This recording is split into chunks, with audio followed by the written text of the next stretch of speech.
राजस्थान शहर के कोटा के अनंतपुरा इलाके से एक बंद कमरे में पुलिस को गोविंद की लाश मिलती है। उस लाश को देखकर तो ऐसा लग रहा था कि जैसे बड़ी बेरहमी से इसको मारा गया है। इस हत्या करने के पीछे किसी भी हट्टे कट्टे मर्द का हाथ नहीं था, बल्कि एक मासूम से दिखने वाली एक औरत का ही हाथ था। उसने अपने पति को अपने प्रेमी के चक्कर में मौत के घाट उतार दिया। जैसे ही उस औरत को लगा कि उसका पति उसके रिलेशनशिप में बाधा बन रहा है, तो उसने अपने पति को बेरहमी से मार दिया। मतलब कि इस औरत ने इंसानियत की सारी हदें ही पार कर दी। ये तक तो हमने जरूर से सुना था कि प्यार में लोग क्या क्या नहीं कर गुजरते, लेकिन इसने एक ऐसी घिनौनी हरकत को अंजाम दिया है कि शायद ही आप इसे सुनना चाहोगे। लिटरली मैं आपसे वादा करता हूँ, अगर आप इस केस के बारे में जान लोगे तो आप भी इसे सुनकर दंग रह जाएंगे। क्या ये औरत ये सब भी कर सकती है क्या? जब ऐसे लोगों को साथ निभाना नहीं होता तो ये लोग एक दूसरे से 7 जन्मों जन्मों का साथ निभाने का वादा क्यों करते हैं? ठीक इसी तरह से इस पत्नी ने भी अपने पति से 7 जन्मों जन्मों का साथ निभाने का वादा किया था, लेकिन 7 जन्म तो छोड़िए, इसने चंद दिनों में ही अपने पति को रास्ते से हटा दिया। जिन हाथों में उसने अपने पति के नाम की मेहंदी रचाई थी, उन्हीं हाथों ने उस पति का गला दबा दिया। एक केस ठीक तरीके से सॉल्व नहीं हो पाता, उससे पहले ही और एक नया केस आकर हमारे सामने चुनौती के रूप में खड़ा हो जाता है। कभी तो उत्तर प्रदेश से, कभी दिल्ली से, कभी हरियाणा जैसे राज्यों से बड़े ही हैरानकुन कर देने वाले केसेस हमारे सामने आते हैं। कभी तो रेप से रिलेटेड, तो कभी मर्डर से रिलेटेड। लेकिन जिस बंधन को समाज में सबसे ज़्यादा पवित्र माना जाता है, उस बंधन को ये लोग किस तरह से ख़त्म कर दे रहे हैं। इस केस के अंदर मेरे साथ एंड तक बने रहिएगा। मैं आपको कोशिश करूंगा, इस केस के अंदर मैं आपको एक एक करके सारी चीज़ एक्सप्लेन करने की कोशिश करूंगा। तो बढ़ते हैं हमारे केस की तरफ।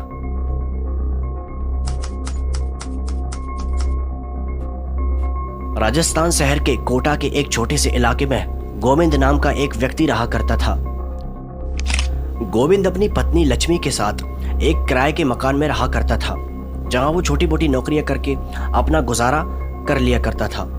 पहले तो गोविंद और लक्ष्मी के वैवाहिक संबंध शुरू में काफ़ी ठीक ठाक चल रहे थे, लेकिन धीरे धीरे ही इन दोनों के बीच में काफ़ी ज़्यादा लड़ाइयाँ बढ़ना शुरू हो गई थी।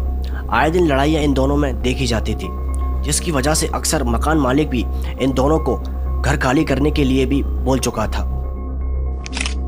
जब लड़ाइयाँ हद से ज़्यादा बढ़ने लगीं तो लक्ष्मी ने अपने दूर के रिश्तेदार सुनील को अपने घर रहने के लिए बुला लिया था। ये तीनों लोग एक ही घर में और एक ही छत के नीचे रह रहे थे। कभी कभार गोविंद और लक्ष्मी के अंदर जैसे ही अनबन होती थोड़ी बहुत, तो सुनील उस लड़ाई के बीच में आकर उसे वहीं दबा दिया करता था। सुनील को गोविंद के घर में रहते रहते करीबन 1 महीने से ज़्यादा हो चुका था। सुनील अपने घर जाने का नाम नहीं ले रहा था, जिसके रहते गोविंद को सुनील पर धीरे धीरे शक होने लगा था। सुनील पर ही क्या, गोविंद को अपनी पत्नी लक्ष्मी पर भी शक होने लगा था। गोविंद ने अपनी पत्नी लक्ष्मी को काफ़ी ज़्यादा समझाने का प्रयास किया, लेकिन गोविंद अपनी पत्नी लक्ष्मी को समझाने में असफल रहा। जब बात हद से ज़्यादा बढ़ने लगी, लक्ष्मी को लगा कि गोविंद लक्ष्मी और सुनील के रिलेशनशिप में बाधा बन रहा है। तो एक दिन लक्ष्मी और सुनील ने मिलकर एक ऐसा घिनौना खेल रचने का प्लान बनाया, जिसे सुनकर और जिसकी कल्पना करके किसी का भी कलेजा दहल जाए। लक्ष्मी ने सोचा कि अपने पति को ही रास्ते से हटा दिया जाए। जहां पर गोविंद शनिवार रात को देर रात काम से घर वापस लौटा। जैसे ही गोविंद घर पर आया तो उसने देखा कि घर पर काफी अच्छा माहौल है। गोविंद ने देखा कि सुनील कहीं से शराब ले आया था, और इस तरह से तीनों लोगों ने शनिवार रात को एक साथ बैठकर शराब पार्टी की। लक्ष्मी और सुनील का प्लान तो कुछ और ही था, लेकिन गोविंद को कहाँ खबर थी। सुनील और लक्ष्मी गोविंद को लगातार शराब पिलाए जा रहे थे। जब गोविंद को जरा भी होश नहीं रहा तो सुनील ने और लक्ष्मी ने मिलकर गोविंद के चेहरे पर हथौड़े से इतने वार किए कि जब तक गोविंद की मौत नहीं हो गई। हत्या के बाद सुनील और लक्ष्मी गोविंद की बॉडी को उसी घर में बंद करके वहां से फरार हो गए। उनका प्लान तो बहुत अच्छा था, लेकिन कहीं ना कहीं मुजरिम कोई ना कोई सबूत तो जरूर से छोड़ता है। सुनील और लक्ष्मी को पड़ोस में रहने वाले किसी व्यक्ति ने वहां से निकलता हुआ देख लिया। उसे देखते ही उन पर शक हो गया था। उसने सोचा कि पहले तो 3 लोग अंदर थे, लेकिन बाहर 2 लोग आए हैं। गोविंद कहाँ है? पड़ोसी ने सब लोगों को इकट्ठा किया और जैसे ही उस घर के ताले को तोड़कर अंदर देखा गया, उसमें गोविंद की लाश पड़ी हुई थी। जैसे ही गोविंद की लाश को उठाकर फौरन ही स्थायी अस्पताल में भेजा गया तो डॉक्टरों ने गोविंद को मृतक घोषित कर दिया। इन हत्यारों की कहानी अभी खत्म नहीं होती है। इस केस ने करवट तो तब बदली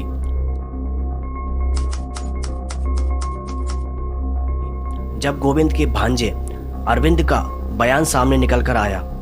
अरविंद ने गोविंद के बारे में कुछ ऐसा हमको बताया कि जिसे सुनकर सब लोग हैरान और तंग रह गए।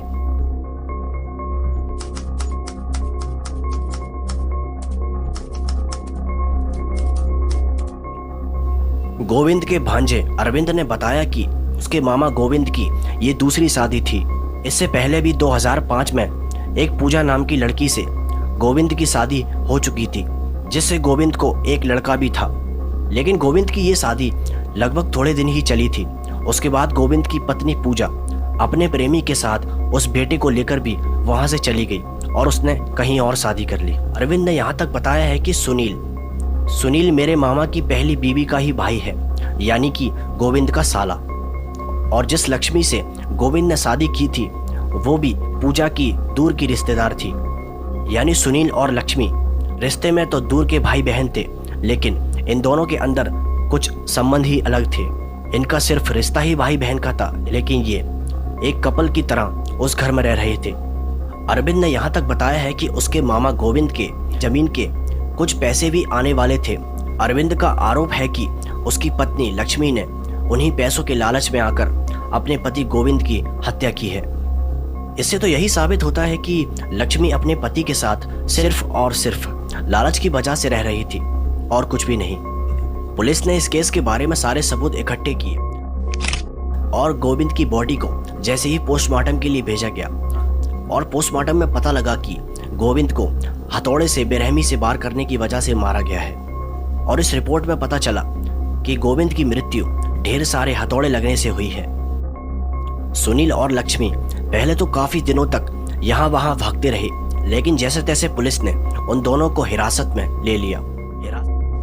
हिरासत में लेने के बाद पुलिस ने जैसे ही लक्ष्मी और सुनील से इन्वेस्टिगेशन चालू की, पहले तो वो दोनों आरोपी अपना बयान लगातार बदल रहे थे और पुलिस को गुमराह कर रहे थे। लेकिन पुलिस के अतिरिक्त जोर देने के बाद उन दोनों ने सब कुछ उगलना धीरे धीरे शुरू कर दिया। उन दोनों ने अपनी एक एक करके सारी करतूतें पुलिस को बताना शुरू कर दी। उन्होंने सब बताया कि उन्होंने अपने पति को क्यों मारा, कैसे मारा। जब सारे सबूत इकट्ठे होने के बाद कोर्ट द्वारा लक्ष्मी और सुनील को काफी कड़ी से कड़ी सजा दी जा चुकी है। आखिर उस लक्ष्मी को क्या मिला? हालांकि उसने अपने पति को शायद लालच के चक्कर में मारा या फिर अपने प्यार के चक्कर में, ये तो मैं आपको नहीं बता सकता। हाँ, लेकिन जिस होशियारी से उसने अपने पति को मारा था और वो फरार हुई थी, उसे ऐसा लगा होगा कि वो शायद बच जाए, लेकिन पुलिस से भला कौन बच सकता है? एक अपराधी अपराध कितनी भी सफाई से कर ले, लेकिन पुलिस उसे एक ना एक दिन पकड़ जरूर से लेती है। राजस्थान कोटा से आई इस खबर ने पूरे राजस्थान सरकार को हिलाकर रख दिया था। बस यहीं तक था आज का हमारा ही केस। मैं उम्मीद करता हूं कि आपको इस केस के बारे में जो कुछ मैंने बताया आपको पूरी तरह से समझ में आ गया होगा। अगर आपको ऐसे केसेस को सुनने में इंटरेस्ट है तो आप मेरे इस चैनल को सब्सक्राइब ज़रूर से कर दें और मुझे सपोर्ट करें। अगर आप में से किसी के पास अगर कोई ऐसा केस है जिसके बारे में आप सब लोग जानना चाहते हैं तो आप में से कोई भी मुझे कमेंट बॉक्स में उस केस के बारे में बता सकता है। मैं अपने इस चैनल के ज़रिए से उस केस को आपको ठीक से एक्सप्लेन करने की पूरी कोशिश करूँगा। इस वीडियो को अपने दोस्तों और परिवार में ज़्यादा से ज़्यादा शेयर करें ताकि ये सब लोग भी इन वारदातों से होशियार हो सकें, और बेल आइकन को प्रेस करना ना भूलें ताकि हमारी आने वाली वीडियो का नोटिफिकेशन आप तक सबसे पहले पहुंच जाए।